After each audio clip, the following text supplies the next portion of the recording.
Hello students, आज हम सीखेंगे कि कंप्यूटर क्या है और कंप्यूटर के बारे में कुछ जो हमने महत्वपूर्ण जानकारियां आज उनके बारे में सीखेंगे। तो मेरा नाम अमित, तो आपका स्वागत है अमित कंप्यूटर लर्न में। तो देखते हैं यहाँ पे कंप्यूटर क्या है। जैसे यहाँ पे टॉपिक मैंने बनाया है, कंप्यूटर क्या है, व्हाट इज कंप्यूटर।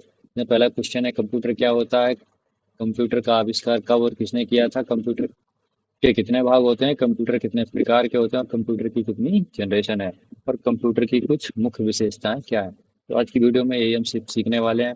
तो बने रहिए वीडियो में, वीडियो करते हैं आगे। तो पहले हम देखते हैं व्हाट इज कंप्यूटर, यानी कंप्यूटर क्या है। तो यहाँ पे लिखा है, a computer is a electronic device that accept data as input process it under the control of a set of instruction, storage it and produce output in the form of useful information।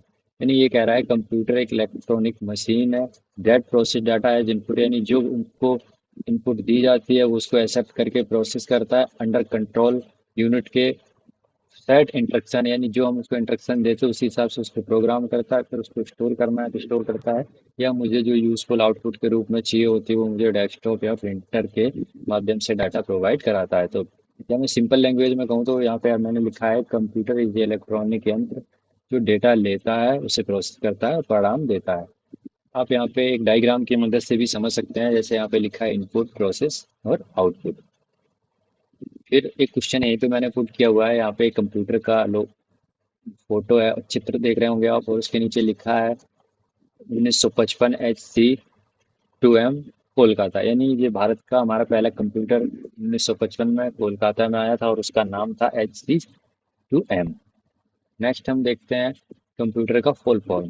तो कई सारे exams में जब computer की या competitive exam की तैयारी करते हैं तो वहाँ पे क्वेश्चन ये आ ही जाता है। तो हम यहाँ पे देखते हैं, कंप्यूटर की बहुत सारी फुल फॉर्म है, मतलब कुछ अलग अलग फुल फॉर्म में आती हैं, लेकिन एक यहाँ पे जो नॉर्मल और सबसे सरल है वो मैंने एक फुल फॉर्म यहाँ पे बनाई है। जैसे कि आप देख सकते हैं, कंप्यूटर, सी से कॉमन, ओ से ऑपरेटिंग, एम से मशीन, पी से पार्टिकुलरली, यू से use for technical education and research. Next हम देख रहे हैं यहाँ पे, कंप्यूटर का आविष्कार कब और किसने किया था। तो आप देखेंगे यहाँ हेडिंग दी हुई है, the fathers of the computer is usually called Charles Babbage. यानी इसका मतलब है कि कंप्यूटर का पिता है वो चार्ल्स वेबेज को कहा जाता है। और आप यहाँ पे चार्ल्स वेबेज का चित्र भी देख सकते हैं इस साइड में। इन्होंने पहला डिफेंस इंजन का डिजाइन बनाया था 1822 में।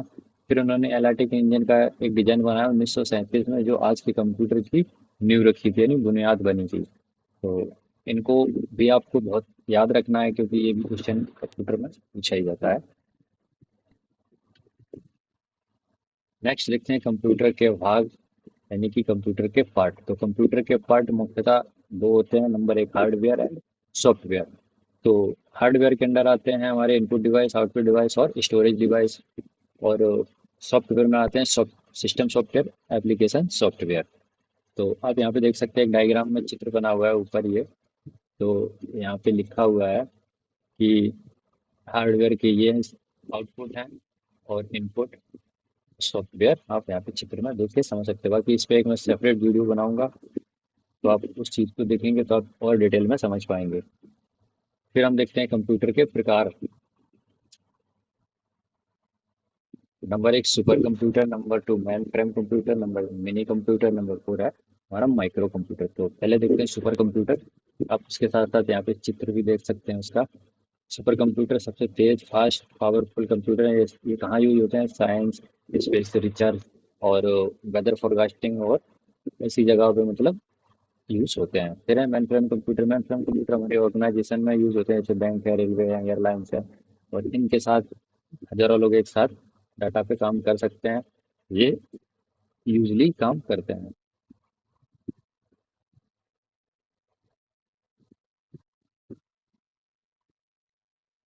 नेक्स्ट है हमारा मिनी कंप्यूटर। तो मिनी कंप्यूटर कहाँ यूज होता है, हमारा इंडस्ट्री और इंस्टीट्यूट में।